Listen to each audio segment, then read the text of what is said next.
नमस्कार शिक्षक मित्रांनो, एज्युकेट भारत या युट्यूब चॅनल मध्ये आपल्या सर्वांचं स्वागत आहे। आणि आज आपण सरळ प्रणालीचा उपयोग करून मुख्यमंत्री माझी शाळा सुंदर शाळा या योजनेचं रजिस्ट्रेशन कसं करायचं हे आपण जाणून घेणार आहोत। तर चला मग सुरू करूया। हे रजिस्ट्रेशन आपण गुगल क्रोम ब्राउझर किंवा फायरफॉक्स ब्राउझरच्या माध्यमातून करून घेऊ शकता। मी फायरफॉक्स हे ब्राउझर वापरत आहे। फायरफॉक्स ब्राउझर मी ओपन केलेलं आहे। इथे ऍड्रेस बार मध्ये सरळ पोर्टल टाइप करायचं आहे, क्लिक करायचं आहे।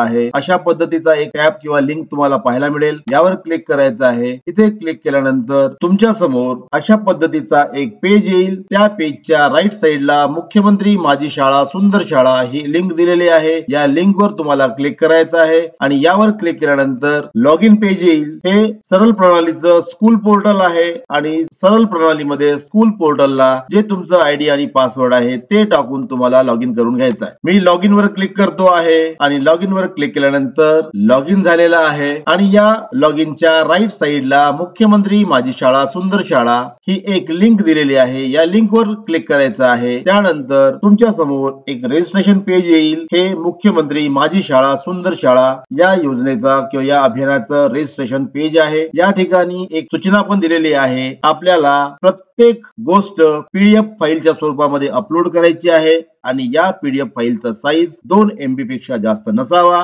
त्याचबरोबर राईट साइडला थोडक्यात वर्णन हा जो बॉक्स दिलेला आहे, या बॉक्स मध्ये जे पीडीएफ आपण अपलोड करणार आहोत त्या पीडीएफ ची थोडक्यात माहिती लिहायची आहे आणि ही माहिती लिहित असताना फक्त तुम्हाला कॉमा किंवा डॉट या दोनच कॅरेक्टरचा वापर करता येणार आहे। त्याचबरोबर इथे तुम्हाला एक मॅन्युअल दिलेला आहे। हे मॅन्युअल तुम्ही वाचून घेणं फार आवश्यक आहे, कारण या मॅन्युअल मध्ये मुख्यमंत्री माझी शाळा सुंदर शाळा या अभियानामध्ये कसं रजिस्ट्रेशन करायचं आणि थोडक्यात वर्णन या बॉक्स मध्ये काय लिहायचं हे स्पष्टपणे आपणास पाहायला मिळेल। मी मॅन्युअल या टॅब वर क्लिक करतो आहे आणि यावर क्लिक केल्यानंतर तुमच्या समोर हेडमास्टर मॅन्युअल ओपन होईल। यामध्ये या योजनेचा पर्पज, उद्दिष्ट, त्याचा URL आणि त्याचबरोबर ही माहिती कशी भरायची, कशा पद्धतीचं रजिस्ट्रेशन करायचं हे सर्व या पीडीएफ मध्ये नमूद करण्यात आलेलं आहे। मित्रांनो, हे बघा, मी स्क्रॉल करतो आहे। ज्या ज्या उपक्रमाचे पीडीएफ अपलोड करायचे आहेत ते सर्व उपक्रम या ठिकाणी नमूद आहेत आणि थोडक्यात वर्णन या ठिकाणी काय लिहायचं हे सुद्धा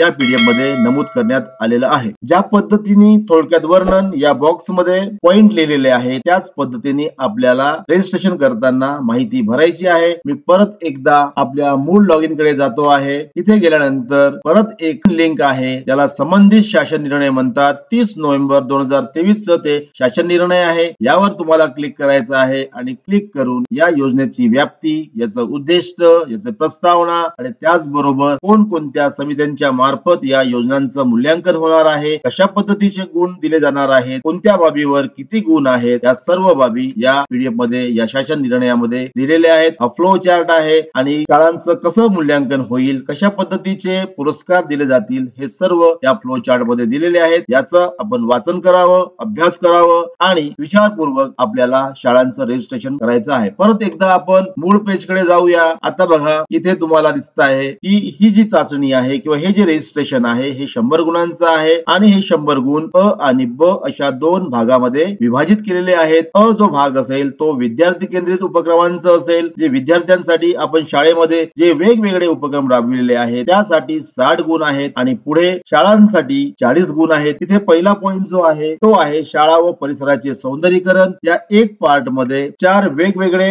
सब पार्ट्स आहेत आणि त्यामध्ये विद्यार्थ्यांच्या मार्फत वर्ग सजावट व शाळा सजावट, शाळेच्या आवारात पर्यावरण संरक्षणास हातभार लावणाऱ्या वृक्षांचे रोपण, जोपासना असे वेगवेगळे उपक्रम आपण शाळेमध्ये राबवितो आणि त्याचे सुंदर फोटोग्राफ्स आपल्या शाळेमध्ये उपलब्ध असतात। त्या फोटोग्राफचा आपल्याला वापर करायचा आहे आणि ते फोटोग्राफ्स कसे असावेत मी आपणास एक्झाम्पलच्या माध्यमातून दाखवतो आहे। मित्रांनो बघा, ही एक शाळा आहे आणि या शाळेने कशा पद्धतीचे फोटोग्राफ्स तयार केलेले आहेत। तर परत एकदा आपण स्कूल रजिस्ट्रेशन कडे जाऊया। इथे गेल्यानंतर विद्यार्थ्यांमार्फत वर्ग सजावट व शाळा सजावट या उपक्रमाचं पीडीएफ आपल्याला अपलोड करायचं आहे आणि हे पीडीएफ तयार करण्यासाठी वेगवेगळ्या पद्धती आहेत, परंतु मी आपणास एक सिंपल पद्धत सांगतो आहे। त्यासाठी आपण एक वर्ड फाईल ओपन करावी। या वर्ड फाईल मध्ये मुख्यमंत्री माझी शाळा सुंदर शाळा अशा पद्धतीचं एक टायटल द्यावं आणि ज्या उपक्रमाचा तो फोटोग्राफ आहे, हा फोटोग्राफ आहे, त्याबद्दलचा एक टायटल आपल्याला या ठिकाणी नमूद करायचा आहे आणि त्यानंतर तुम्ही हा उपक्रम कसा राबवला आणि या उपक्रमासाठी आपण काय काय प्रयत्न केले हे थोडक्यात आपल्याला या ठिकाणी नमूद करायचं आहे।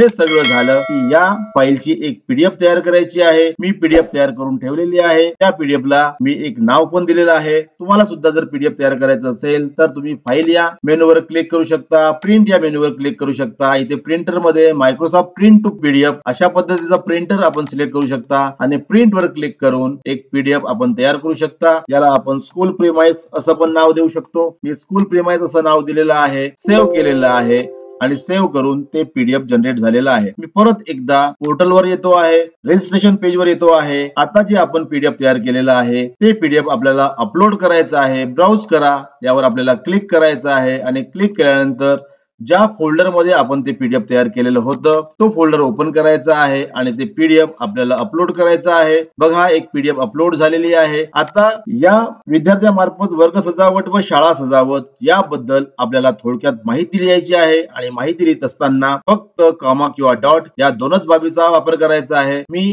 थोडक्यात तिथे काय लिहायचं हे आपल्याला सांगतो आहे। मी कॉपी केलेलं आहे आणि ही कॉपी करून थोडक्यात वर्णन या ठिकाणी मी पेस्ट केलेलं आहे। जर यामध्ये कुठली तांत्रिक अडचण नसेल तर ते एक्सेप्ट होणार आहे। त्याच्यानंतर शाळेच्या आवारात पर्यावरण संरक्षणास हातभार लावणाऱ्या वृक्षांचे रोपण व जोपासना याबाबत आपल्याला पीडीएफ अपलोड करायचं आहे। ब्राउज वर क्लिक करा आणि इथे क्लिक करून परत आपण जे पीडीएफ तयार केलेलं असेल ते पीडीएफ आपल्याला ओपन करायचं आहे। त्याबाबतची थोडक्यात माहिती आपल्याला या ठिकाणी पेस्ट करायची आहे किंवा टाईप करायची आहे। शाळेच्या इमारतीची व असल्या संरक्षण भिंतीची रंगरंगोटी याबाबतचं जर पीडीएफ असेल तर ते पीडीएफ आपल्याला अपलोड करायचं आहे। अशा पद्धतीने सर्व पॉइंटचे पीडीएफ आपल्याला अपलोड करायचे आहेत। विद्यार्थ्यांसाठी जे उपक्रम आहेत ते 60 गुणांचे आहेत, शाळेसाठी जे उपक्रम आहेत ते 40 गुणांचे आहेत। हे आपण लक्षात ठेवावं। सर्व पीडीएफ अपलोड करावे, त्याचा थोडक्यात वर्णन करावं। मी पीडीएफ अपलोड करतो आहे। पहिला जो भाग होता त्याबाबत आपण सर्व पीडीएफ आणि त्याचं थोडक्यात वर्णन तयार केलेलं आहे। दुसरा जो भाग आहे तो आहे शाळा व्यवस्थापनाचा आणि या ठिकाणी शाळेच्या द्वारे जे आपण वेगवेगळे उपक्रम राबविलेले आहेत त्याचे सुद्धा आपल्याला पीडीएफ तयार करायचे आहेत आणि ते सुद्धा आपल्याला अपलोड करायचे आहेत। ब्राउज वर क्लिक करा आणि तुम्ही जे पीडीएफ तयार केलेलं आहे ते पीडीएफ इथे अपलोड करा।